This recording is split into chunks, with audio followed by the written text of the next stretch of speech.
Assalamualaikum warahmatullahi wabarakatuh, Sobat Nizam. Nih ya, waktunya bedah buku. Kalau kemarin kita membahas kebiasaan masa kecil karya Nur Sultan Iskandar, terbitan tahun 1983, merupakan buku langka yang saya temukan di perpustakaan sekolah tempat saya mengajar. Di samping itu saya juga menemukan buku ini. Ini judulnya Password Menuju Sukses. Penasaran dong? Dari judulnya sudah keren sekali ya. Ini terbitan tahun 2006 begitu ya. Tahun 2006 diterbitkan oleh Erlangga. Terus karya Dr. Sumardi MSc ya. Ternyata buku ini sangat luas sekali ya, cakupannya sangat umum, dan semua kalangan bisa menerapkan ilmu-ilmu ini. Kalau kita ngomong dari judulnya saja, password ya, password adalah sebuah angka, anggap saja kunci dari buku ini ya.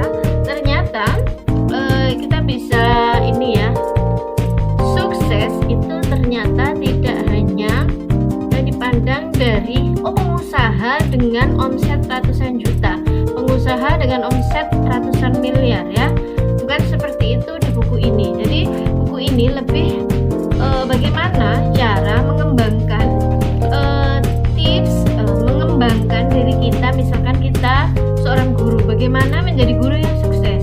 Kita seorang karyawan pabrik, bagaimana cara menjadi seorang karyawan pabrik yang sukses. Kita menjadi ASN yang sukses itu seperti apa, pengusaha yang sukses itu seperti apa, karena versi-versi mereka itu ditentukan kesuksesannya sesuai dengan keahlian mereka masing-masing ya, seperti itu. Jadi ada yang menarik di buku ini ya. Jadi ada cara bagaimana mengembangkan life skill, bagaimana mengembangkan fisik plus, terus ada mengembangkan kecerdasan emosi, keuletan, keuangan, sampai potensi diri itu bagaimana cara mengembangkannya. Di buku ini dijelaskan seperti itu. Nah, misalkan ini ya, saya cuplik satu. Saya seorang dosen. Apakah arti sukses bagi saya? Ya, maka di sini disebutkan ketika saya menjadi dosen yang sukses adalah dosen yang bisa memperoleh beasiswa sehingga dapat meneruskan pendidikan S2, S3. Kalau dapat memperoleh jabatan di kampus seperti ketua jurusan atau dekan, itu lebih bagus. Nah, ada lebih tinggi lagi yakni profesor. Jadi, sukses menurut akademisi seorang dosen adalah dia bisa melanjutkan pendidikannya sampai selesai S1, S2, S3 sampai profesor dan mempunyai jabatan di kampusnya. Nah, beda lagi kalau kita misalkan seorang pegawai negeri sipil. Apa arti sukses bagi ASN? Yakni sukses dapat diartikan bisa memegang suatu proyek sehingga memiliki tambahan penghasilan yang besar untuk membangun rumah dan membeli kendaraan. Kalau ekonomi sudah mapan, saya bisa meneruskan kuliah ke jenjang S2. Jadi misalkan di sini dicontohkan seorang PNS ya, karena dia sudah aman kan, tiap bulan dapat uang misalkan gaji 3.500.000 ya untuk golongan 1. Nah, dia bisa membuat tambahan penghasilan yakni misalkan dengan membuat usaha online di luar jam kerjanya ya, seperti itu. Terus kita bisa lihat lagi, misalkan nih, kalau karyawan swasta, apa arti sukses bagi saya? Saya ingin punya gaji besar dalam sekian tahun. Kalau perusahaan tempat saya bekerja sekarang tidak dapat memenuhi, bila perlu saya pindah. Karya lain mengartikan sukses secara berbeda. Saya ingin belajar di perusahaan tempat saya bekerja sekarang. Setelah pengalaman dan modal cukup, saya akan keluar dan membangun usaha sendiri. Ternyata ini dicontohkan kalau karyawan swasta itu seperti itu ya. Nah, ada lagi sebuah pepatah mengatakan ya, kita adalah cerminan dari 5 orang yang mengelilingi kita. Seperti apa? Misalkan gini, kita punya 5 teman A, B, C, D, E. Dan 5 ini penghasilannya ada yang 10 juta, 20 juta, ada pengusaha, ASN atau pekerja BUMN. Mereka semuanya ini walaupun pengusaha yang baik, karyawan-karyawan yang jabatannya tinggi, ASN pun dia golongannya bagus.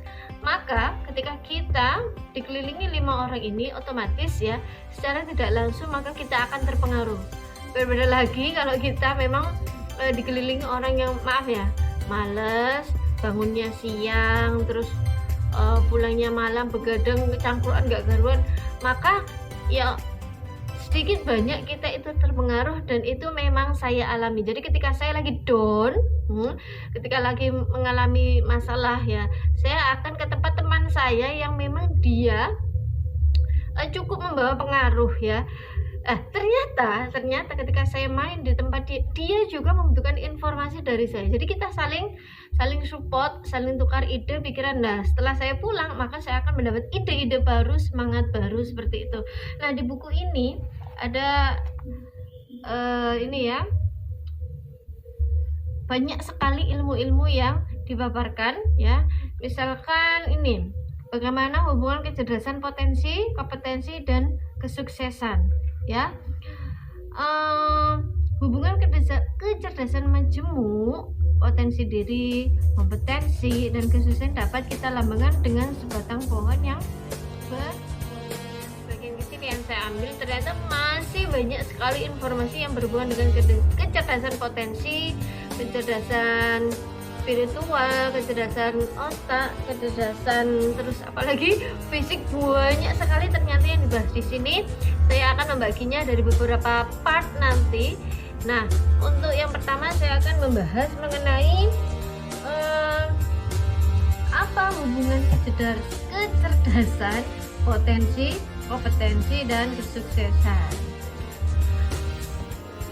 Nah, inilah hubungan kesemuanya itu antara potensi dan kesuksesan itu sendiri. Itu ibarat pohon ya, ketika akar itu banyak, dia akan menghujam ke tanah semakin kuat ya kan. Ketika semakin kuat, maka dia akan menumbuhkan batang pohon yang kuat pula. Akar itu ibarat kecerdasan, keahlian yang kita miliki gitu ya. Semakin kita banyak memiliki keahlian, maka kita akan mudah untuk mengembangkan diri ya. Batang adalah hasil dari akar yang banyak, itu akan menghasilkan batang yang kuat gitu ya. Batang adalah hasil dari kecerdasan itu, maka akan timbul sebuah keahlian, semangat belajar, dan sebagainya. Buah adalah hasil kesuksesan dari akar yang kuat, akar yang banyak, dan batang yang kuat, maka akan menghasilkan buah yang bagus, yang banyak. Kesuksesan itu ibarat buah ya, seperti itu. Jadi ini adalah satu kesatuan yang saling keterkaitan.